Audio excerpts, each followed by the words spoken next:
Voilà, mesdames et messieurs, merci encore Nandinga tout le monde grâce à la magie et à la technologie. Voilà tout ça dans le Parlement victoire à Wanamangaï. Tout le monde combattant depuis hier, où déjà que ça la choix, il y a un candidat, il y a opposition Martin Fayoul, la base il y a IDPS, tout le sous la pluie, piné et tout, bazotumba piné. Pour éviter IDPS base bazo linganini balingini baza contact baza contenté base balingaka fait c'est que dans le cas la démocratie ba prenera pe ya parti à démocratie ba prenera la démocratie vote salama kuna Fayoul a remporté candidat opposition les leaders aussi tous les 7 leaders ba signé ba ndimi mais problème est dans la base voilà la raison pour laquelle tu es na base il y a IDPS il y a victoire.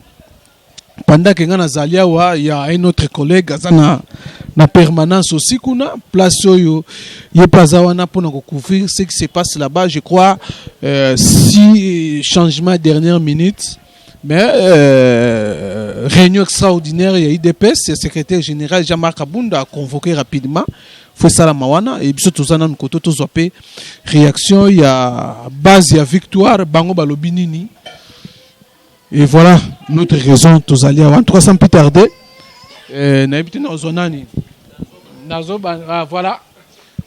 Monsieur Francis, Mbote de Kousman. Oui, tout ce qu'on a hier, choisir déjà candidat comme opposition Martin Fayoul.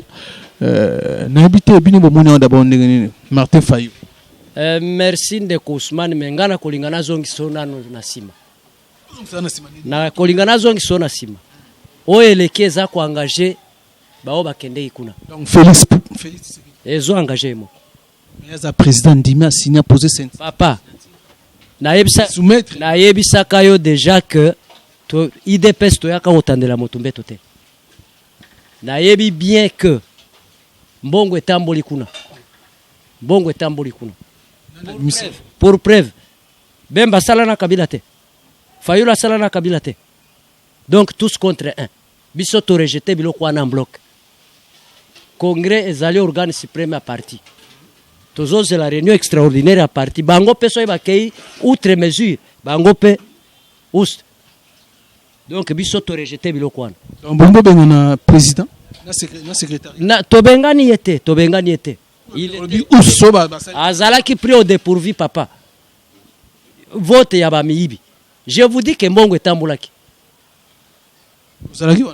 Na je te dis ngana loba biloko pampamba te na loba biloko pampamba te mbongo etambula base bosiliki botumbi ba piner la permanence kuna eza solution c'est pour vous montrer que Fayoulou ne pèse pas Fayoulou azana batute est-ce que Fayoulou a kosa la face na Shadari c'est un coup monté contre Félix Herrera sala kyoko ya nager toloba kiteke likambo candidat comme eza distraction tokoya qui na piège à pouvoir au moins est-ce que tokomi biso to rejeté en bloc élection tokene ndengeni bino bobe pe kuto avec Oussama élection candidat na biso akozala qu'il pleuve qu'il neige Félix azali candidat na biso Félix oka lobi Fayoul de candidat na biso tokoboya Siko ça Félix nini ndenge azolanda bino kuna na IDPS ya diaspora bazolanda. Mon président, avec tout le respect, chapeau bas. Oye kweye me biso base tolobi boye. Longwa na buzoba wana.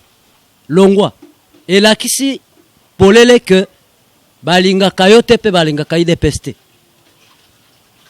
Lokolo lobe okoya ko expliquer base mais yeba bien que base déjà to kondimela yote. Faut zonga na nzela. Voilà, mesdames et messieurs, tokozo continuer. Bonjour Ndeko. Bonjour Ndeko Ousmane. Oui, au Sekiminga. Alors, le candidat comme mon ami à opposition, Bino Baza IDPS, Botombo qui bozo tombo que l'année, c'est la démocratie, non? Démocratie, pour prendre quoi puis place na, botengo wapi. Ndeko Ousmane, je crois au repère s'engage du temps. Pour nazana dévoiler, il faut expliquer. Problème est zate bakoloba. Les émissions. Ndeko Ousmane. Au mesana ko yao. Discours, il y a parlement debout Mangaï. par rapport à candidature commun, candidat commun à opposition. Je crois que bien ba balanda biso na bilili ba yebi position na biso. Aujourd'hui, Fayoulou, candidat commun à opposition. Qu'est-ce que nous pouvons dire? Nous sommes tombés dans le piège, il y a pouvoir. Nous avons démontré. Est-ce que vous avez une déclaration, il y a Alain Atoundou, pour dire que nous sommes pour parler avec Jean-Pierre Bemba? Est-ce que vous êtes au courant, il y a une déclaration, surtout il y a tout ensemble, par rapport il y a candidature, il y a Félix. Je crois que vous avez une réponse.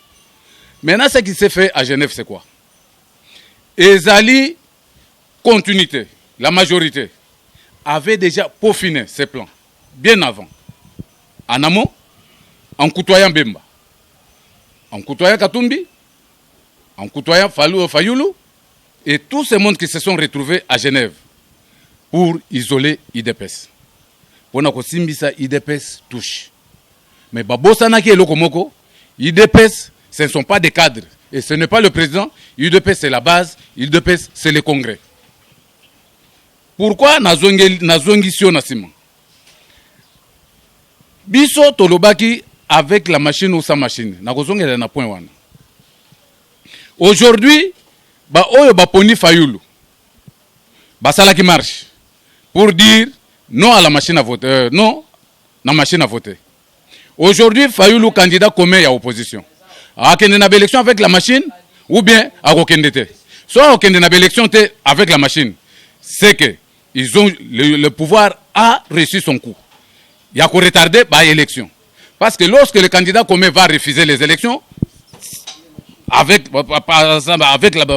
si Nanga organise les élections avec la machine, le candidat commun de l'opposition va refuser. Et ce qui a refusé l'élection, le pouvoir a eu argument, il y a voilà l'opposition. Baboyi, token na élection, et voilà, nous devons aller dans une négociation. Négociation au Bazo Luka, c'est pour que Moïse Bemba va se retrouver dans le pouvoir, va se retrouver dans le processus électoral. Voilà, Kabal Oyo va monter dans le pouvoir, dans les deux candidats, pour flouer l'IDPS. Mais nous ne sommes pas nés de la dernière pluie. Toyebi manœuvre yaba, homme politique, nous sommes congolais. Moïse a travaillé avec Kabila. Pour quelle expérience? Bemba a travaillé avec Kabila.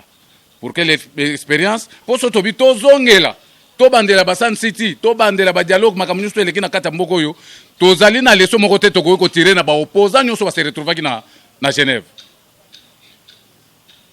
Tu connais notre péché? L'UDPS? Péché à l'UDPS, c'est zali parce que to prône un état de droit.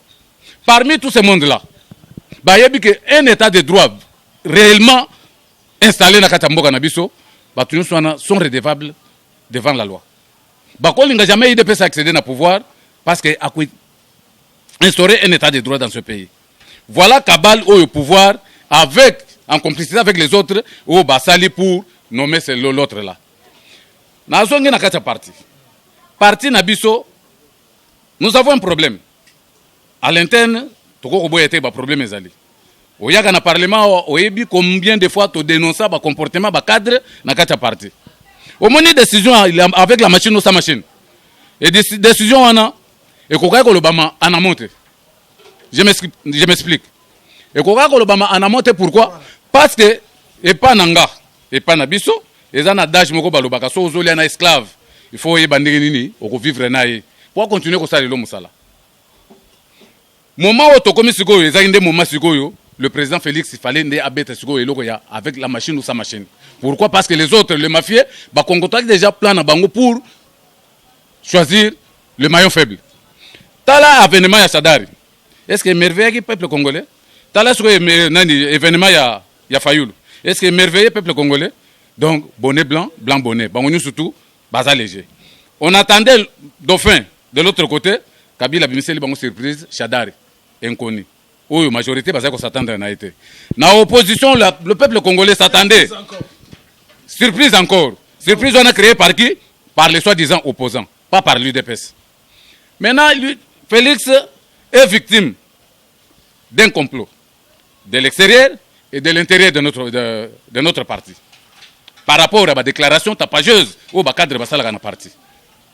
Parce qu'il faut savoir parler au moment opportun. Si c'est ce dit, paix à son âme, aïbaï koloba. Pour ce gars lobby, et tiki et lembo. Et saliba débat. Mais ce n'est pas parce que si on va attendre au micro, il faut qu'il y ait koloba. Bakendaki vite en besogne. Et aujourd'hui, pour Nangaï, c'était maintenant le moment. Oh Félix Alobi, c'est la démocratie. Vous avez choisi. Mais dans ce pays, nous comprenons le rôle de lobby qui a une base. À base, parce que nous avons un seul candidat, nous l'IDPS. Notre candidat, c'est lui. À part lui, il n'y a pas d'autres candidats. Les autres là, pour ce nabina bandakotanga. Oui, bien encore à Hôtel Cascade. Ils ont un intérêt au peuple congolais, tu as un intérêt à Moutou à Songolo. Pour n'avoir kotanga comme pour créer polémique. Arrangement particulier n'a parlé du peuple. Ils ont un intérêt au peuple congolais, tu as un intérêt à Batumoko Songolo. Ou bien à parti Moko Songolo. Surtout qu'il y a une caméra. Surtout qu'il y a une baou Nyusutouane. Donc, nous, les Congolais, nous, l'IDPS, nous ne sommes pas dupes. Toyebi, qui fait quoi et qui est qui. L'IDPS, n'a pas maintes reprises, parce que c'est au pronaketa des droits, la raison pour laquelle les mafieux, les anti-valeurs, Bako n'a jamais accession à l'IDPS n'a pouvoir. Mais Félix reste notre candidat commun sans opposition. À Koki qu'on s'est retiré parce que on est bien rappelé. Tu sais que nous manquons le premier ministre dans Mobutu. Conclave, il y a parlé de marbre. Oh bayebi histoire bayebi parce que ngai na botami le loté. Aujourd'hui bientôt je vais atteindre 60 ans. Mboule nanga na IDPS. Ça ne sert à rien. Tshisekedi base quitté la guie. Félix moi na ya Tshisekedi. Base quitté la guie a toboyi nomination wana. Place Koteri. Oui, moutou amisa mo Koteri. Professeur Liao. Ba contacter que na butu c'est là boy. Vous voyez que à chaque moment nous révèle quelque chose. Félix na expérience auprès de son père. Na confiance au biso, confiance au congrès. Oui, ezali organe suprême ya parti. Oui, pone que comme candidat président de la République en même temps président du parti. Il faut aller assumer la responsabilité. Mon président, il faut aller assumer la responsabilité. La voix du peuple, c'est la voix de Dieu. Maintenant, c'est la voix de la base qui dit non, N-O-N, c'est toi notre candidat, c'est toi notre futur président de la République. Nous irons aux élections avec toi, avec la machine ou sa machine, et nous gagnerons ces élections. Nabaki Samouké Ndeko Reng. Nazolo Baboui, Naba cadre de la parti. C'est Jean-Marc qui gère le parti au quotidien. Jean-Marc, c'est toi qui gères le parti au quotidien. Aux alliés, la décision, mon côté, au-dessus, il y a président du parti. Donc, tout ce que vous allez faire aujourd'hui, ça là, il y a un cadre, il y a harmonisation. Il y a corrélé seulement le point de vue de la base auprès du président. Nous n'avons pas d'aide leader au sein du parti. Le seul leader, c'est le président du parti, c'est Félix Antoine Tshilombo Tshisekedi. Tu n'as pas droit à prendre une quelconque décision pour désorienter la base ou pour chercher à diviser le parti. Parce que nous savons très bien, dans le parti, tu t'es déjà créé un groupe de gens, où il y a déjà leader. Mais moi, j'essaie dans mon parti. Dans l'IDPS où moi j'œuvre, j'ai un seul président et un seul leader, c'est le président Félix Antoine Tshilombo Tshisekedi. Vous devez savoir une chose. Personne n'est éternel. Avant toi, il y avait d'autres secrétaires généraux. Avant vous, Kabouya, Peter et consorts, il y avait des porte-paroles. À l'époque de mon président, fait président, toi qui n'a porte-parole Moko, c'est Bomanza. C'est lui qui relayait les échos du parti. Bouche autorisée. Aujourd'hui, tout le monde a cacophonie. Aujourd'hui, Kabouya Goleka, Alobi, Kabounda Aleki, Alobi, Peter Aleki. Donc, tout le monde s'improvise comme porte-parole à l'IDPS. Tout le monde a un mot à dire sur l'IDPS. Ça, nous vous connaissons. je vous en prie, rendons l'UDPS agréable. Ndenge président Nabiso Azaïko Sengabiso que nous, vous devez rendre l'UDPS agréable. J'ai dit et je vous remercie. Okay. Mbote. Alors, tu as une réaction par rapport à candidat comme opposition, bino la base IDPS, vous fâchez ma casse koleka. Démocratie, vous tiens. Ndeko journaliste, IDPS a sali 34 ans d'élite au pouvoir. Donc, tu t'en dis comme Matela, tu t'en dis Matela na Fayoulou. C'est vrai. Na lobi tout d'abord na mon président. Biloko boke sala kuna s'engage que bino. Eza parole d'évangile te kuna. Boya na base, tu refuser yango. Yaka kutia la population denge komi. Mais difficulté comme na terrain à cause de biloko bino sali. Ça ne va pas. Okokundi mabiloko ezali aux entourés na ba maguyere, yo pe koti na kati siko tel ndenge to komi. Biso to lobi yo candidat na biso. Yaka wa toko boye biloko na bango wana toboyi nazana makaminga kuloba teke na lobby yakawa toboyi candidat na biso ndeyo biloko ke sine ku to seple yango te. Merci. Mbote combattant. Bonjour. Oui, alors Kande Matibino pour nani démocratie IDPS a pronaka botengo wapi président Ebino Félix Tshisekedi a signé Animi Martin Fayoul bozo sijike la sikoni. Merci. D'abord, na félicité par rapport à nous poser cette question. Le président Félix Ali choix, il y a des combattants UDPS. Choix au travers les congrès. Les congrès, c'est l'organe suprême, il y a parti. Donc Félix Ali sous les congrès. Donc à tous au congrès lobby. Le congrès a dit ceci. Félix, il est président du parti et notre candidat aux élections présidentielles. Un des consommateurs, c'est le président Félix. Président Félix. Tu n'étais pas le plus intelligent à UDPS, le plus sage à UDPS. Mais choix nayo, c'est par rapport à Kombo. Tshisekedi. Sans le nom Tshisekedi, Tamson à la pété. Et puis, tu ponayo, parce que Kombo a sali, force à UDPS. Et aux autres subir, sort par rapport à ces noms. Aux souffrir par rapport à ces noms. Parce que Jean-Pierre Bemba, Kamer, n'aime pas l'UDPS par rapport à ces noms. Ces noms, na kombo mutuana aloba sur l'état de droit. Lorsqu'on parle de l'état de droit, c'est la justice. Batona baby que par rapport à l'état de droit et la justice, ils seront tous interpellés, jugés, même condamnés. Et Kabal Eleki, tu t'es fait laisser par rapport à choix na Yomoko. Et tu as signé. J'aimerais Tamsuna Simamikolo, n'aura que mon président a signé sous réserve. Si c'est une sentie sous réserve, je vais applaudir. Pourquoi? Parce que cette Kabal a éouti Moussika.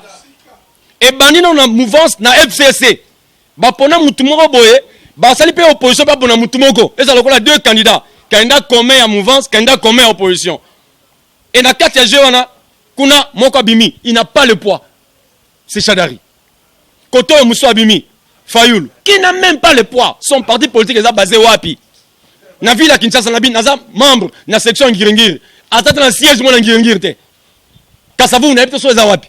Le bâtiment sont enseignement pour la place, il y a siège. Mais nulle part. Mais même à ta sondage.